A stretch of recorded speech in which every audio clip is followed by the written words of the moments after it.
Faut-il être une femme organisée pour réussir sa vie? C'est le sujet que je vous propose aujourd'hui dans cette nouvelle vidéo. J'espère que vous allez bien. Je vais y répondre parce que c'est une question que je me suis souvent posée. Ça m'a souvent aussi porté beaucoup de préjudice dans ma vie parce que à cause de cette organisation, je me suis collé des étiquettes de femme désorganisée, de je n'y arriverai pas, je ne suis pas capable d'organiser quoi que ce soit. Et ça m'a vraiment pourri la vie pendant longtemps parce que j'avais cette étiquette que les autres me collaient ou que moi-même je me collais. Alors déjà, avant d'aller plus loin, sachez que pour reprendre du souffle et pour reprendre aussi du recul par rapport à ces étiquettes que vous vous collez ou que l'on vous colle, vous pouvez télécharger mon guide pour vivre dans la paix et la joie, ou en tout cas pour y tendre, ces 4 concepts archi simples à connaître déjà et ensuite à appliquer au quotidien pour un quotidien plus serein, plus épanoui, plus dans la joie et plus dans la paix. Donc c'est très simple, tu cliques sur le lien, ça te permet de rentrer ton prénom, ton adresse mail et automatiquement après tu reçois donc ce guide dans ta boîte mail. Voilà, alors oui, comment faire pour être mieux organisé? C'est une question que je me suis longtemps posée, même Fabien des fois me disait, Fabien c'est mon mari, pour ceux qui savent pas, celles qui savent pas, il me disait non mais on est complètement désorganisé, nani, nana, alors que je faisais tout ce que je pouvais. Et concrètement, quand il me disait ça, je fais non mais attends, t'exagères, moi je suis au four et au moulin, là j'en peux plus. Je suis partout, j'ai l'impression de tout donner. Et en fait, j'en ai eu marre. Je me suis dit mais attends, c'est pas possible. Comment ça se fait qu'il y en a là, on a l'impression qu'elles gèrent tout nickel, qu'elles savent tout faire. C'est un peu le le sketch de Florence Foresti avec la maman qui arrive avec les cheveux super bouclés à l'école, que tu as les petites lunchbox qui sont parfaites. Et puis toi, t'es un peu là, t'arrives en courant, en déposant tes enfants. C'est un peu ça le truc. Du coup, je me suis dit c'est pas possible, parce qu'en vrai, ça c'est dans un sketch, mais ça marche pas comme ça dans la réalité. Il y a bien un secret, il y a bien un truc. Alors j'ai voulu comprendre. Et là, j'ai mis ma casquette d'investigatrice. Et je suis partie en investigation dans ma propre vie. Et d'ailleurs, j'ai déployé un peu le système parce que au-delà de ma propre vie, j'ai vraiment essayé de comprendre les mécanismes qui pouvaient nous aider, de quelle manière on pouvait s'aider sans avoir à faire d'efforts. Parce que oui, je suis aussi un peu flemmarde sur les bords et quand je peux faire quelque chose sans effort, mon cerveau me dit oui, vas-y, fonce, je te laisse la place, tu peux y aller, fais ce que tu veux, ta carte blanche, go! Et donc je me suis dit, voilà, comment m'aider moi-même sans dépenser toute mon énergie, parce que quand on a 3 enfants, qu'on fait l'instruction avec ses enfants, c'est-à-dire qu'ils ne sont pas scolarisés, qu'on est aussi chef d'entreprise, qu'on est maman, qu'on est amante, amoureuse, que l'on est femme au foyer, de la logistique et de tout, même femme de ménage. Comment on fait pour ne pas se laisser déborder par nos emplois du temps ingérables? C'est ce que je te propose donc de voir aujourd'hui. Je vais te donner les 3 pistes qui, à mon sens, ont été les plus pertinentes et les plus impactantes dans mon organisation. Tu en fais ce que tu veux, je te les donne. Tu peux t'en inspirer pour les refaire à ta sauce dans ta propre vie. Prends ce que tu veux, laisse ce que tu ne veux pas. Fais-toi plaisir. Premier principe, c'est accorder une place pour chaque chose et ranger chaque chose à sa place.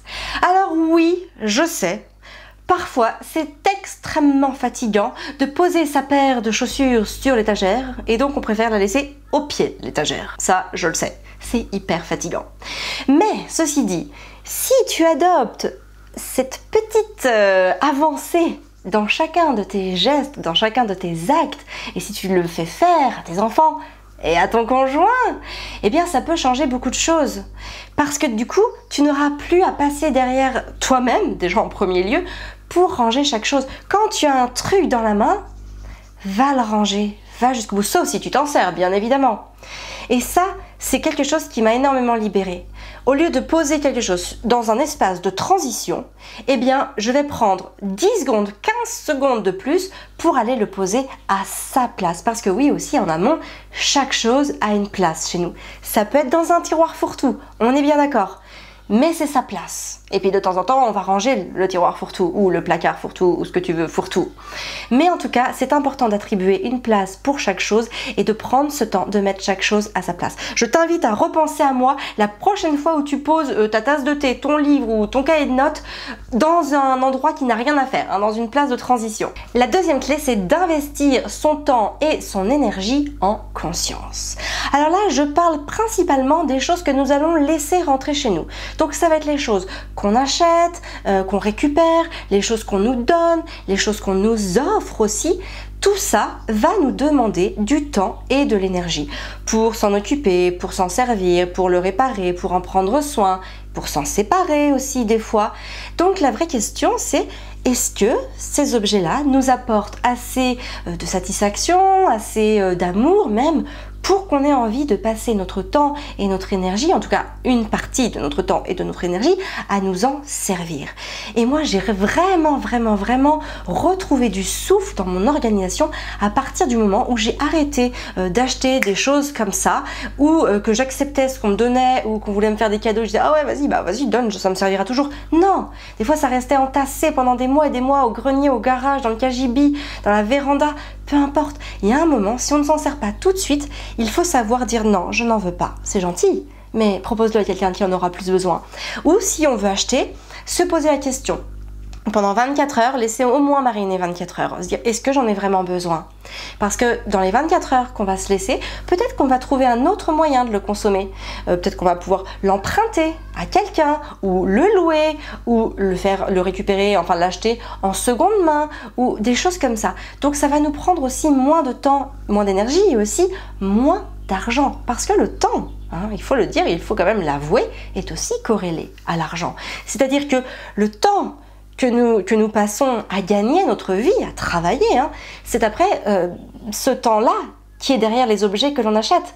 Donc par exemple, au lieu de se payer des belles vacances, eh ben on va se payer plein de trucs toute l'année, on va se payer voilà, des super grandes télés, je sais pas quoi, plein de matériel high-tech et tout.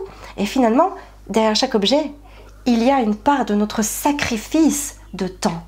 Et donc ça, je pense que c'est fondamental d'en avoir conscience quand on achète quelque chose. On l'achète avec notre argent et notre argent est complètement associé à notre temps. Pensez-y la prochaine fois que vous voulez acheter quelque chose. Dites-vous, est-ce que j'ai travaillé 1 heure, 2 heures, 3 heures, 4 heures pour me payer ça?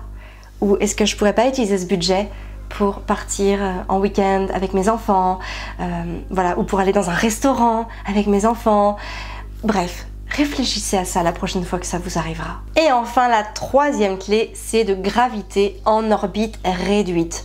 Et oui, quand on a plusieurs enfants, quand on a beaucoup de choses à faire, eh bien le mieux, c'est de réduire les trajets.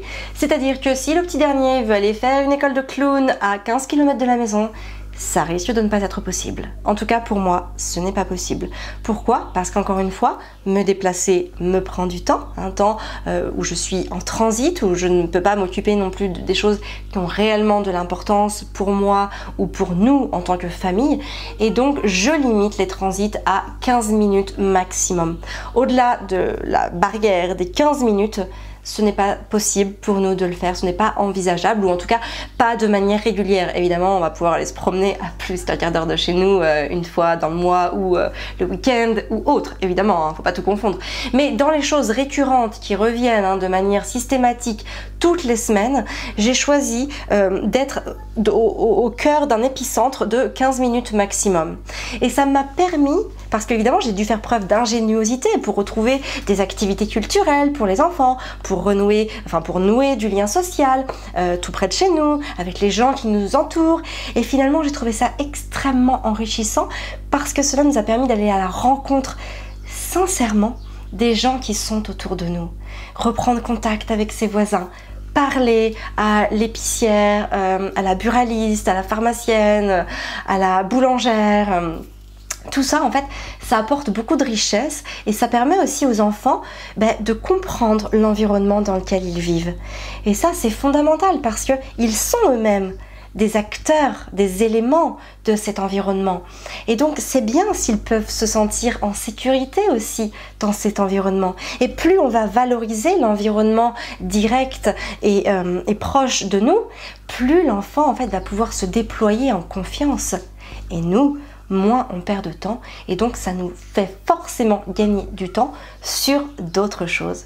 Et donc forcément, ça allège notre emploi du temps, notre organisation quotidienne. Alors en conclusion de cette vidéo, retenez que l'organisation parfaite n'existe pas, mais que vous pouvez trouver une organisation qui réponde au mieux, qui soit le plus ajusté à votre mode de vie, à ce que vous voulez faire, à vos aspirations, à vos envies et à vos besoins. Pensez toujours à privilégier vos deux ressources les plus fondamentales dans votre vie, votre temps et votre énergie. Parce que derrière, elles sont corrélées à beaucoup d'autres choses. Et donc, j'ai vraiment envie de vous dire, prenez soin de votre temps et de votre énergie, autant que de vous et de vos enfants. Donc n'oubliez pas de télécharger le guide des 4 concepts pour une vie plus en paix et en joie. Rien que le fait de connaître déjà ces 4 principes permettra de vous guider. Peut-être prenez ce que vous avez à prendre, laissez ce que vous voulez laisser ou revenez-y plus tard ou autre. En tout cas, c'est un cadeau que je vous fais. Profitez-en, ça prend quelques minutes à lire, c'est agréable, c'est du temps pour vous aussi que vous pouvez lire et qui peut-être pourra faire germer des graines pour d'autres choses. Voilà, alors moi je vais vous dire, prenez soin de vous, de vos enfants, de votre temps, de votre énergie. Abonnez-vous à Famille Épanouie si vous aimez ce genre de contenu, laissez un petit pouce bleu, un commentaire, abonnez-vous, enfin bon bref, faites tout ce que vous voulez. Sachez qu'avec Famille Épanouie, il y a 3 rendez-vous hebdomadaires, un avec le podcast, un avec un tuto et un autre avec voilà une vidéo plus en tête-à-tête pour vous parler d'un concept qui me tient à cœur. Allez, je vous embrasse, je vous dis à très vite. Je le redis, prenez soin de vous et de vos enfants, mieux vaut 2 fois qu'une. Ciao ciao.